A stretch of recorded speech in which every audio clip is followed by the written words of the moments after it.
3 million lives lost for a single cry, freedom. Bangladesh emerged from a brutal war against West Pakistan, following years of political, economic, and cultural discrimination. Sheikh Mujibur Rahman's declaration of independence marked the beginning of one of the bloodiest conflicts of the 20th century. The Pakistani army retaliated with a relentless military campaign, resulting in a genocide that claimed approximately 3 million Bengali lives, while millions more fled to India seeking refuge. This was more than an armed confrontation. It was an event that redefined geopolitics in South Asia. As if the war weren't devastating enough, one of history's worst cyclones struck the region, killing around 500,000 people. This natural disaster not only intensified the humanitarian crisis, but also reinforced a sense of abandonment by the central Pakistani government, making separation even more inevitable. By the conflict's end, the newly independent Bangladesh lay in ruins, without infrastructure, with a life expectancy of just 26 years and an alarming infant mortality rate. The economy was virtually non-existent, with most of the population living on less than 33 cents a day. The international community quickly labeled it a lost cause. Agricultural production was decimated, industry was non-existent, and famine was widespread. The young nation faced a colossal challenge: how to rebuild a country born from destruction. As Bangladesh struggled to rise from the rubble, Sheikh Mujibur Rahman, the father of the nation, returned from captivity in Pakistan to assume governance. Restoring order in a devastated territory was just the beginning of his challenges. When Sheikh Mujibur Rahman returned to Bangladesh in January 1972, he was received as a national hero. However, his task was monumental. To rebuild a country ravaged by war, without financial resources, with fragile institutions and a traumatized population. His first priority was restoring public order and establishing a functional governance structure. Mujibur and his Awami League sought to consolidate power quickly, but amid the chaos, many decisions were made hastily and without adequate planning. One of the new government's first steps was establishing a political system based on socialism, reflecting Mujibur's ideology. The government nationalized over 700 private companies, including industries, banks, and essential services. However, instead of appointing qualified managers, these enterprises were handed to political allies without experience, resulting in inefficient administration. The productive sector, already weakened by war, collapsed, and the state-planned economy proved incapable of addressing the urgent need for recovery. In addition to the economic crisis, Mujibur faced political challenges. The absence of a strong opposition allowed his government to operate without much contestation, but this led to increased corruption and nepotism within public administration. The preference for party loyalty over competence resulted in an inflated and dysfunctional bureaucracy. Moreover, weak law enforcement allowed political violence and banditry to spread, further compromising national stability. The government tried to project an image of unity and progress, but the challenges were overwhelming. With a hungry and unemployed population, frustration grew rapidly. Amid the crisis, a new problem approached: a series of natural disasters and administrative errors that would deepen the country's misery even further. Bangladesh's state economy quickly showed signs of collapse. The nationalization imposed by Mujibur Rahman's government resulted in inefficient management, where factories and essential companies could not operate productively. Industrial production fell 66%, while agricultural production plummeted 84%, leaving the country on the brink of an economic catastrophe. Inflation soared, and without sufficient resources to import food, the government struggled to feed its population. The scenario became even worse when devastating floods hit Bangladesh, destroying a large part of the rice crops, the country's main food source. Food prices skyrocketed, leading to 400% inflation. Extreme scarcity caused millions to go hungry, and the food crisis quickly transformed into a humanitarian tragedy. Between 1974 and 1975, famine killed approximately 1.5 million people, exposing the vulnerability of the newly independent country. Beyond natural disasters and economic mismanagement, foreign policy also complicated the situation.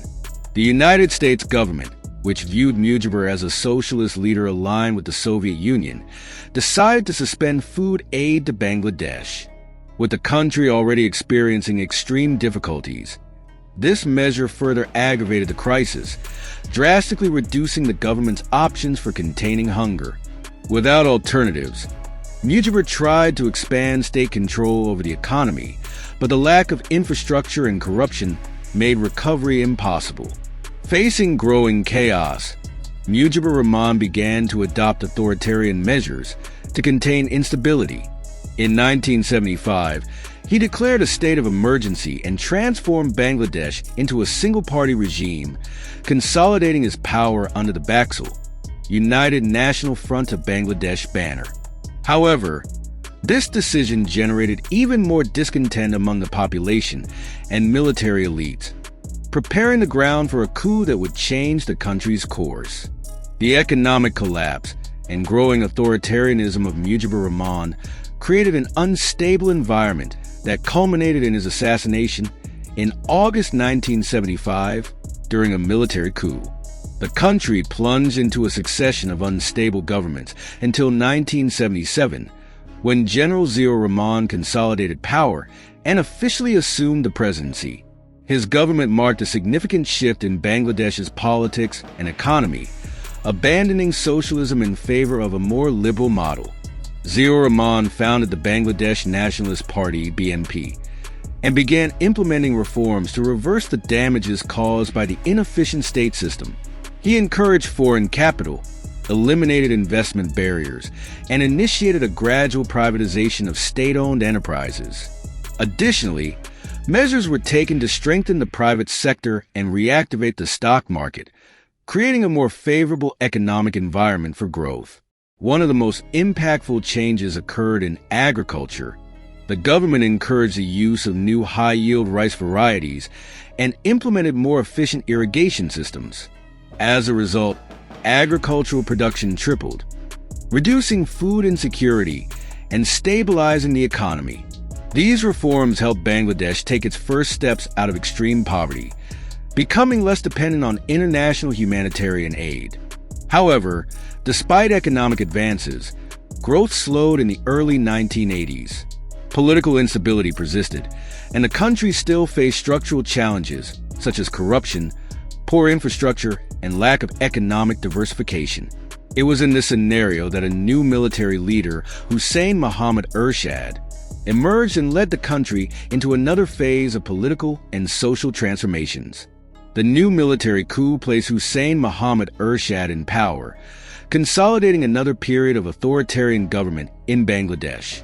Despite political instability, Ershad realized that the key to economic growth was continuing the reforms initiated by Ziaur Rahman. His government followed the path of economic liberalization, eliminating restrictions on the private sector and encouraging foreign investments. Additionally, he focused on export-oriented growth, seeing the textile and clothing industries as an opportunity to boost the economy.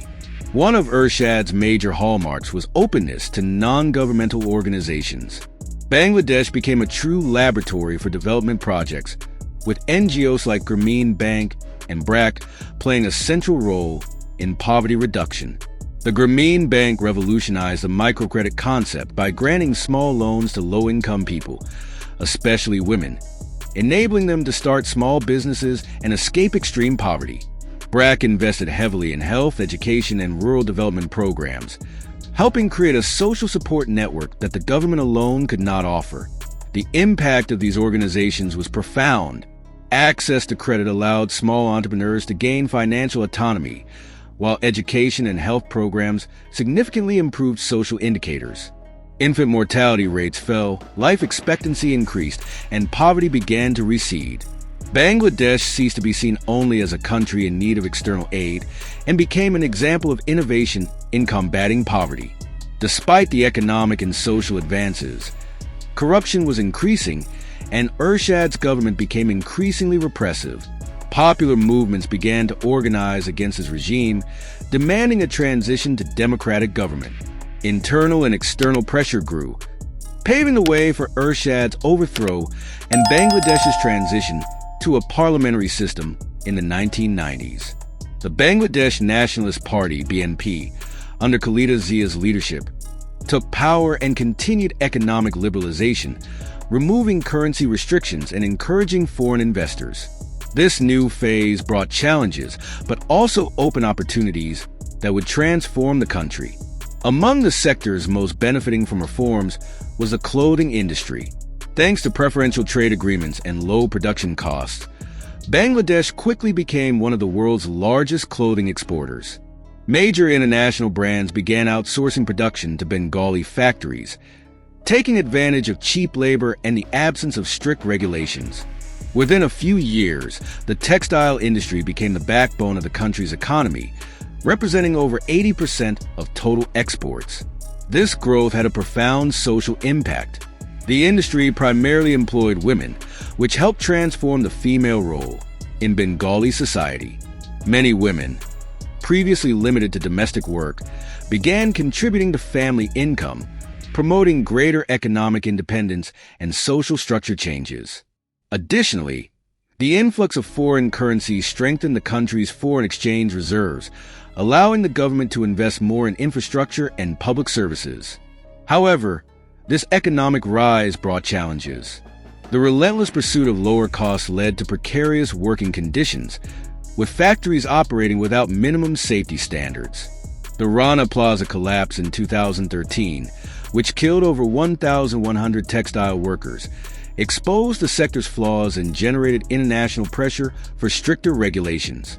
Despite this, the clothing industry continued to be the driving force of Bengali growth, securing the country a prominent place in global trade.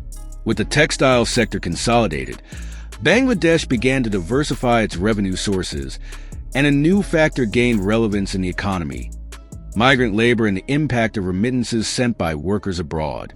With increasing globalization and demand for cheap labor in the Middle East, Southeast Asia, and Europe, millions of Bengalis migrated seeking better opportunities. Currently, international remittances represent one of the main sources of foreign currency, significantly contributing to the country's economic stability. These resources allowed millions of families to escape extreme poverty. With money sent from abroad, families invested in education, housing, and small businesses, creating a network of internal economic development. Additionally, the constant influx of dollars helped Bangladesh reduce its dependence on foreign loans, allowing greater financial autonomy for the government. However, the exploitation and precarious conditions faced by many workers abroad remain a concern, with frequent reports of abuse and lack of legal protection. The growth of remittances and the textile industry enabled investments in essential infrastructure for the country's development. Large projects, such as the Padma Bridge, were financed without the need for World Bank loans, demonstrating Bangladesh's growing economic capacity. Improvements in roads, electrification, and communication networks help connect rural areas to urban centers, facilitating trade and increasing national productivity.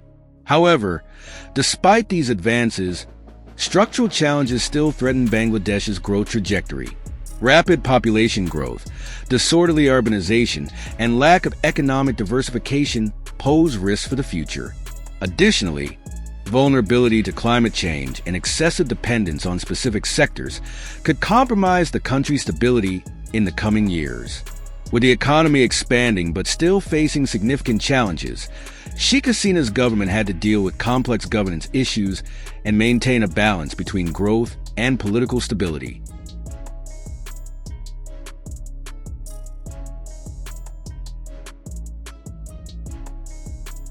Bangladesh is no longer the country many imagined would be condemned to failure.